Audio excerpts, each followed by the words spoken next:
নমস্কার, আমি শুভশ্রী গাঙ্গুলি। যুব ভারতীতে মেসিকে নিয়ে যে মেসটা ঘটে গেল সেটা নিয়ে কিছু ক্লারিফিকেশন দেওয়ার জন্য এই ভিডিওটা আমি করছি। গোট ইভেন্টে আমি একজন ইনভাইটি ছিলাম, মানে আমাকে ইনভিটেশন পাঠানো হয়েছিল।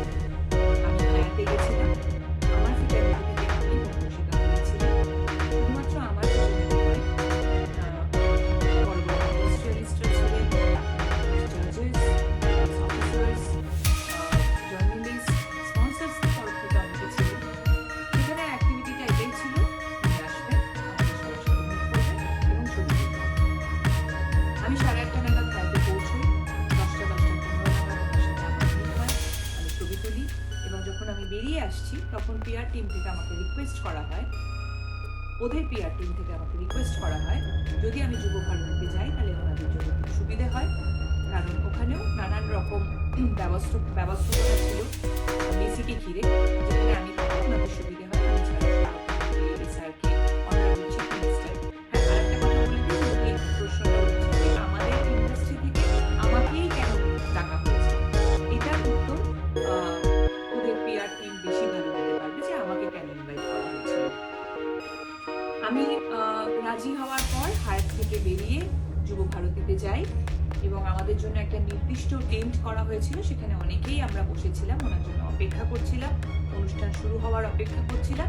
ইন বিটুইন আমার পিআর টিম থেকে ইনস্টাগ্রামে ফটোগুলো পোস্ট করা হয়। আমরা রিয়েলাইজ করিনি ঠিক সেই সময় ছবি পোস্ট হয়নি, তার কারণ ওখানে ক্যামেরা লাগানো ছিল। আপনারা যারা যারা ওখানে ছিলেন তারা নিশ্চয়ই জানেন আপনাদেরও ফোনের নেটওয়ার্ক কাজ করছিল না। 11:30 নাগাদ মেসি ঢোকেন, ঢোকার পর চাওসটা শুরু হয়, ডিজাস্টারটা হয়, সেটা আমি নিজের চোখে দেখেছি। আমি মাঠে বসে নিজে ওনাকে দেখতে পাচ্ছিলাম না। আপনারা কিভাবে দেখতেন? আমি টেন্টের মধ্যে ছিলাম এবং দেখতে পাচ্ছিলাম কিভাবে ম্যানেজমেন্টের একটা ডিজাস্টারের জন্য এত সুন্দর একটা ইভেন্ট হতে গিয়েও হলো না। তারপর ঝামেলা শুরু হলো, আমার একটা শুটিংয়ে যাওয়ার ছিল, অলরেডি আমি লেট হয়ে গেছিলাম।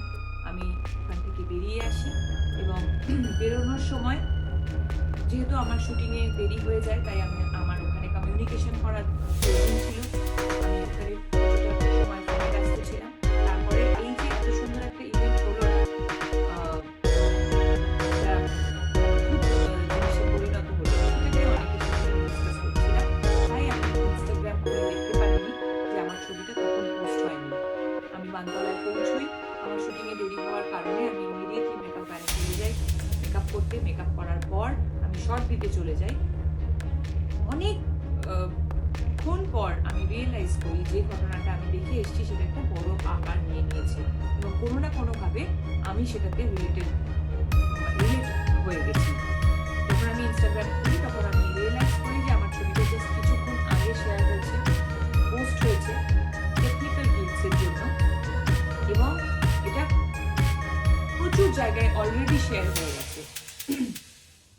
এখানেই আমার ঘটনা শেষ। তারপর থেকে শুরু হয় আর একটা ঘটনা, সেটা হলো আমাকে নিয়ে ট্রোল করা, অকথ্য ভাষায় গালাগালি, আমাকে একটা প্রোপাগান্ডা বানিয়ে, আমাকে একটা অবজেক্ট বানিয়ে, মানে আপনারা এমন একটা সিচুয়েশন ক্রিয়েট করলেন যেন মনে হলো মেসি যখন মাঠে ঢুকেছে আমি ওনাকে ঘিরে দাঁড়িয়েছিলাম একা, আমি ওনার সাথে ছবি তুলছিলাম সেলফি নিয়ে।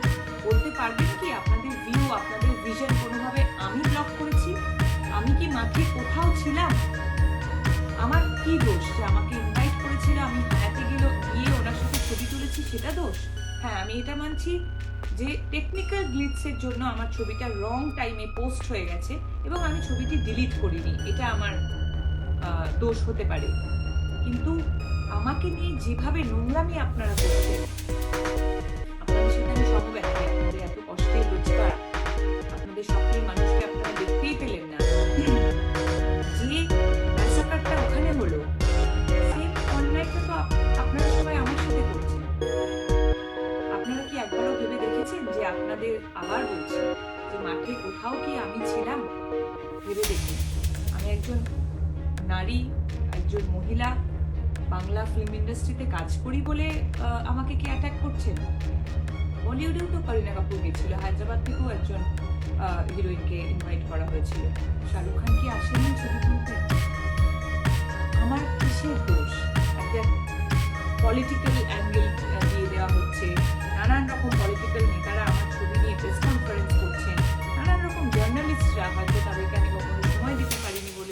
রাগ একদম উপরে দিচ্ছেন যে টিএমসির এমএলএ রাজ চক্রবর্তীর বউ মনুকের এক্স গার্লফ্রেন্ড। 2026 আসতে যাচ্ছে, একজন মহিলা হয়ে আরেকজন মহিলাকে আপনি এইভাবে সম্বোধন দিচ্ছেন। এই সমাজে আমরা বাস করছি। বাহ, আপনারা আমার সাথে ঠিক করলেন তো?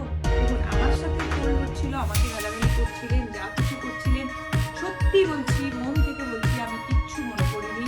আমার সবসময় এটাই মনে হচ্ছে, সত্যি তো সাধারণ মানুষের এত কষ্টের রোজগার, তাদের স্বপ্নের মানুষকে তারা একবারের জন্য দেখতে পেল না। তারা যদি আমাকে নিয়ে বাজে কথা বলে তাদের মন হালকা হয় তাহলে হোক, কিন্তু আজকে আমি এই ভিডিওটা করছি তার একটাই কারণ, কাল থেকে শুরু হয়েছে আমার বাচ্চাদের প্রতি আক্রমণ।